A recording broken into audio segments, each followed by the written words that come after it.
There were a lot of books I didn't finish in 2022, so let's talk about them.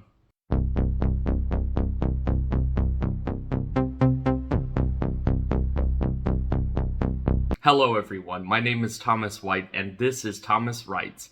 Over the course of 2022, I fully completed 11 books, which is honestly a lot less than I was hoping to get to.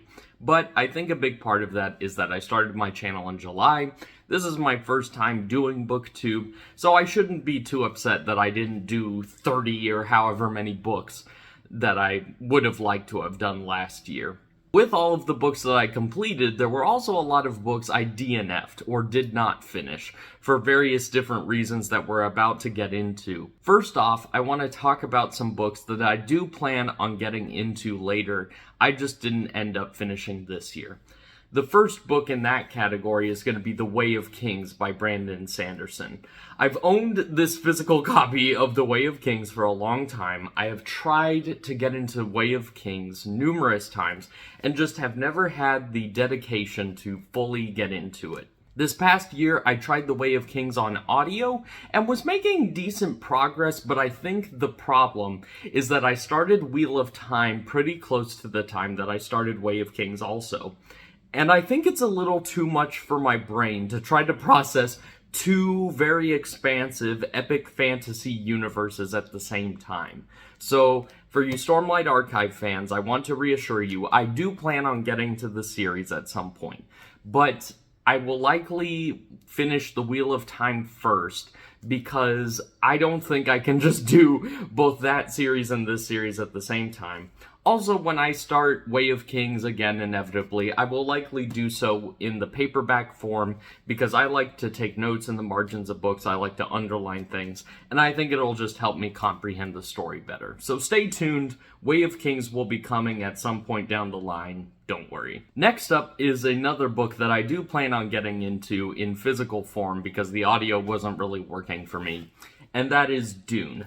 Dune is one of the seminal sci-fi works ever made, and I've been wanting to get into it for some time because I saw the movie and thought it was pretty good, but I feel like I would appreciate it a lot more if I actually read the source material. I've tried listening to Dune on audio a couple of times, and I just don't think it really works for me because, similar to Way of Kings, there is so much lore, there is so much backstory here in Dune that to listen to it on audio, it doesn't really do the story justice, for me, in my opinion. I think this is another one of those books where I need to take notes, where I need to underline things, and really pay attention to all of the details to fully understand the story.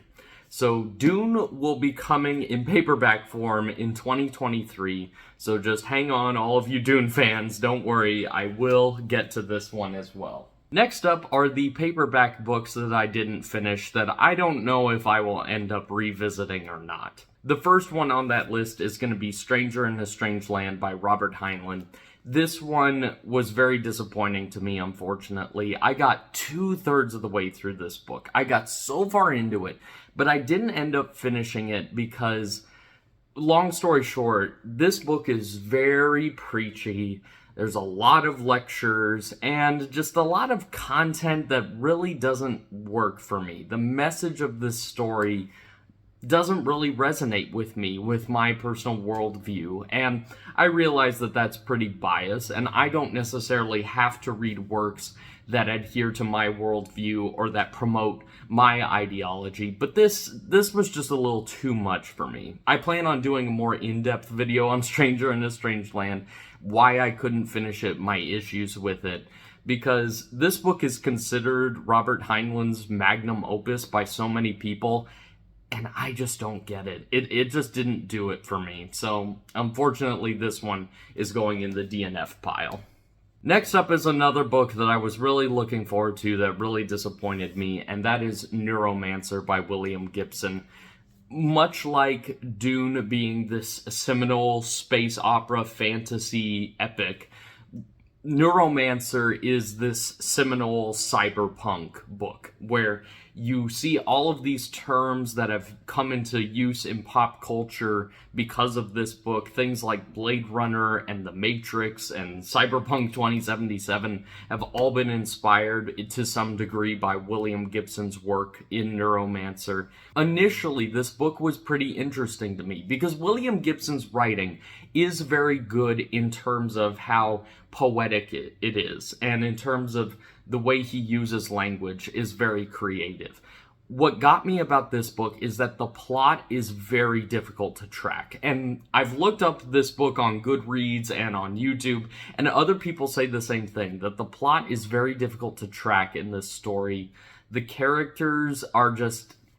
It's hard to really get a read on a lot of the characters and what exactly they're going through.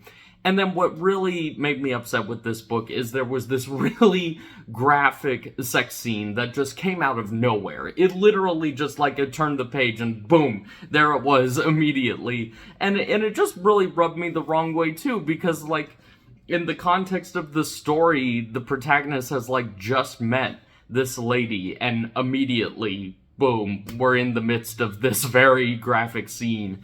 And that was just very off-putting to me, and, you know, take that as you will. For me, it was just a bit too much and really soured my enjoyment of the story. Maybe I'll revisit Neuromancer at some point, but for now, this one is also going in DNFs. Next up is another book that I've tried to get into multiple times and just can't get into it, and I feel bad for the fans of this series who may want me to read this, but unfortunately, once again, I DNF'd Aragon. Aragon is not a bad book. I just want to say that outright. But I think for the stage in life that I'm at, for the current books that I'm reading, this one just isn't doing it for me. It is very much a good introduction to the fantasy genre. But as someone who has already seen a lot of stories like Aragon, it's really hard for me to get into a story like this because it is so by the numbers, bare bones. And I don't mean that as an insult, because Paolini wrote this when he was like 19. So for a first book, it is great. I'm in no way am trying to shame the author. It's just, I think I'm the wrong age demographic for this book, and maybe I'll try to get into the series again at some point, but it's just a little too bare bones for me when I'm reading stuff like The Wheel of Time, where you see all of this complex, in-depth world building, and then going back to something as basic as Aragon is really hard to do. So I hope that doesn't disappoint too many people, but I don't know if I'll ever be picking up Aragon again. But at least for now, it's also going in the DNFs. Next up is a book series that I really love the universe for, but I don't know when or if I'll continue it. And that is The Last Wish, which is the first book in the Witcher series. Technically, this book is an anthology of short stories, but it is the book that introduces us to the character of Geralt and the whole Witcher universe. This book has some really cool stuff in it, and if you've seen the Witcher TV show, then you will see a lot of the parallels to the stories that are told in this book in particular. I got about 2/3 of the way through this book before I fell off, because The Last Wish is weird in that a lot of the stories are really good, but then there are a couple in there that I thought were very slow, which is very weird because this is not a long book at all. But there were just a couple of short stories where the pacing was really bad to me. And so I kind of fell off of it because of that. Also, I've just felt kind of convicted lately that I don't know if I want to continue reading the Witcher series because of how content heavy it is. It is very vulgar. It is very violent. There's a lot of sexual content in the Witcher stuff, and as much as I love the universe, as much as I love some of the characters, I don't know if it's a good idea for me to continue reading that sort of thing. So maybe I'll pick up this series again at some point, because right now I'm also just reading a lot of other fantasy series, and they'll all start to get jumbled in my brain if I try to read too much at once. So at least for now, The Last Wish is going in the DNFs. Next up is a book by an author that I really like, but unfortunately this book was just a little too young adult for me, and that would be Steelheart by Brandon Sanderson. This book was unfortunately a bit of a disappointment to me because I like Brandon Sanderson, I like a lot of young adult stuff, I like superheroes, and so the premise of this book was very intriguing to me. But much like Aragon, I think this book is just kind of the wrong book for me at the place that I'm at in my current reading experience. It's a little too tropey, a little too young adult, and weirdly kind of edgy for young adults. Like, there's a lot of death. Like, the first chapter, there's a baby that dies. It was a little too much, I thought, for this genre. And I get that he's trying to establish the tone. It's very clearly going for this very dark revenge plot. But I thought it was a little too much for what kind of story is trying to be told here. And the writing style is good for young adult, but it's just a little too simplistic for me. And I don't mean to say that in a way that sounds snooty or arrogant. It's just not my cup of tea. It's not a bad book. And for many people who like this book, I don't begrudge that towards them at all. Because this is a decent introduction to young adult fiction. It's just not my thing. So it's gonna go in the DNFs as well.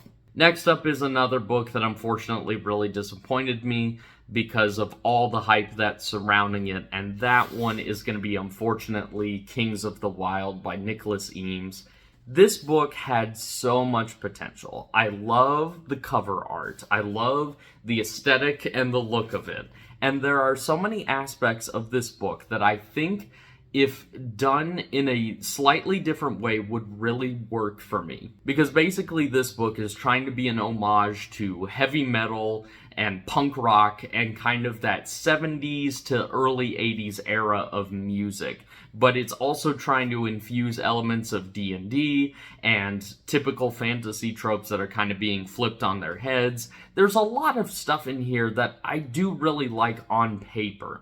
However, I think what this book failed to do for me was really get me hooked into the story, because the story initially is intriguing, but it's taking us so long to get to the main plot that it's kind of loses a bit of steam, because most of the book is spent on all of these kind of side quests to help us achieve the main quest, which I get works in a D&D campaign, but I don't think that works in a story as well, because in a story, when you're telling it through a book, you have to have a lot more driving force to the action to hook the reader. Whereas in a D&D campaign with a bunch of friends, it's alright to take a break from the main quest and just kind of goof around in the world and do silly fun things. There were some characters in here that I really liked, and there were some action scenes that were really cool, but I think what really did this book in for me was the humor.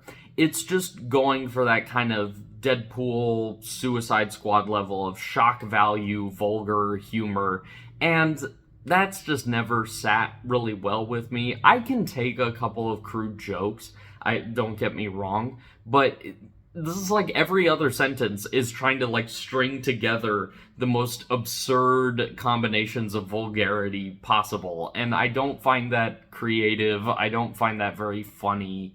And when the story is kind of ho-hum and the humor is not getting to you and the plot is kind of dragging along, just all of those factors together made me kind of disinterested to finish this book, which I'm disappointed in, because this book has a ton of hype around it. People love this book, and unfortunately, I just don't think it's really my thing.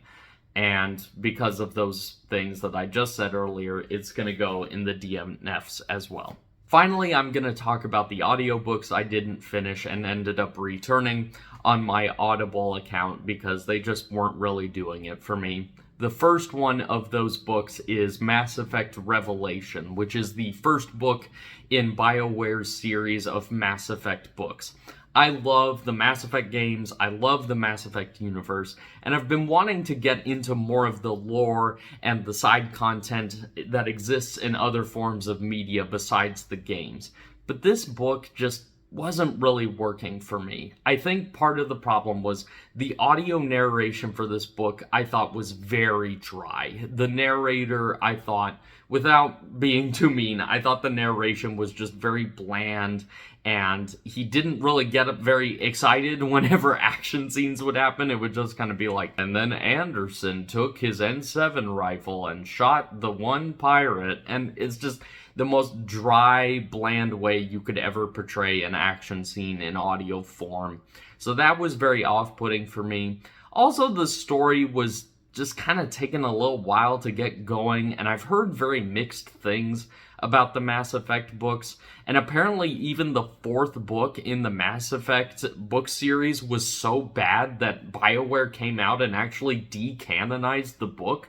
Like, that's really rare for a publisher to decanonize a book from their franchise purely because it is so bad and contradicts the lore of the universe so much. This book is not one of those decanonized books, but it just wasn't really working for me, and the fact that I haven't heard great things about the other Mass Effect books doesn't help. Maybe I'll revisit these books in paperback form, but the audio version of this book was just not good to me. Next up is another series that I know people love, and unfortunately I could not really get into it, and that is Sandman by Neil Gaiman, particularly the audible production of the story. The biggest thing that kind of off-put me from this book is I've heard that there are some pretty hardcore elements that get introduced into the plot, and I just don't really have it in me to get into stories that deal with things like assault and things like that. I think it's a little too much for my taste as a reader. I know there are plenty of stories out there that deal with those kinds of subjects, but it's just not something that appeals to me. It's not something that I'm really interested in reading. I want to read stuff that I can have a generally clear conscience while reading, and I don't think Sandman is one of those things. I think it's one of those stories that would just make me upset and just disgusted by how dark and crazy it gets. So if people like it, good on them, but I don't think this is the kind of story for me. Next up is a book that I don't think is a bad book, it just didn't really work for my tastes, and that was The Spare Man by Mary Robinette Kowal. I listened to this book on audio and got about a third of the way through it before dropping it. I just don't really like the pacing of murder mystery stories when they're done like this. I don't know if it's a genre that really works for me. Maybe I'm wrong. Maybe I just need to pick up another kind of murder mystery. But this one I thought was way too slow. It felt like nothing was happening and that we weren't learning a lot about the motivations of the murderer or who our prime suspects were. It just felt very lackadaisical in the way the story went about, which I've heard people say that they see this book as being kind of a cozy mystery, so you're not supposed to be, like, thinking super hard while it's happening, but for me, it just kind of ended up being too slow for my taste. And it's unfortunate because I like Mary Robinette Kowal's work in the original, I like her on the Writing Excuses podcast, and I like the idea of a sci-fi murder mystery, but in terms of the way this was paced out, it just didn't work for me, unfortunately. Finally, the last book I DNF'd this year was Armor by John Stakely. This one was a really big disappointment because the first act of this book is really, really good. It feels like Starship Troopers, but just taking it to that extra level where we're actually learning about the characters. You have a stake in the action and what's happening. The way it's described is really detailed and really good. And then after the first act, the plot just grinds to a halt because we switch perspectives from this first character who I thought was really interesting and would be a really compelling main character. We switch perspectives from that character to a character that is far less likable and is doing way less interesting stuff. It's like, Okay, so we start off the book in this giant apocalyptic war against ant aliens, and now we're switching to a space pirate who is running around the galaxy sleeping with every woman he runs into.